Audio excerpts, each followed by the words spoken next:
How to use fade in and fade out effect on CapCut.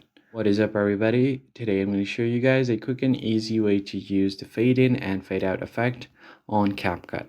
First off, open up your CapCut application, and once you open it up, all you have to do now is go to the new project option to simply open up a new project. Now select any video you want from your gallery.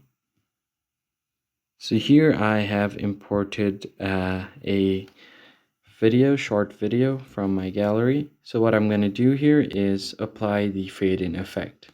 To do that, go to the effects tab at the bottom and then tap on video effects.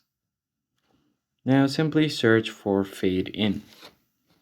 Tap on the search bar and search for fade in, and you should be able to get the fade in effect, which is right here. Tap on this. And now you can adjust its timer.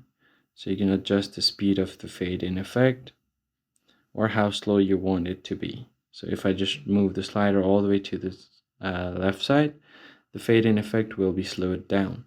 Now tap on done. And once you've applied the effect, tap on done.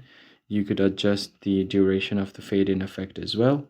So let's say if I want the fade in effect to be up to here, I'm going to do that.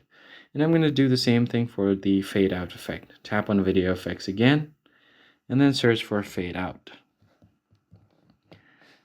Now tap on the first one that you see here, fade out, and then adjust it. You could also adjust its speed, and then tap on done. Now you're going to have to move this all the way to the end of the video and see where you want the fade out effect and adjust its duration as well. So here is the fade in effect. And if I move all the way here you're going to see the fade out effect. So that's pretty much it, guys. I hope this tutorial was helpful. I'll see you guys on the next one.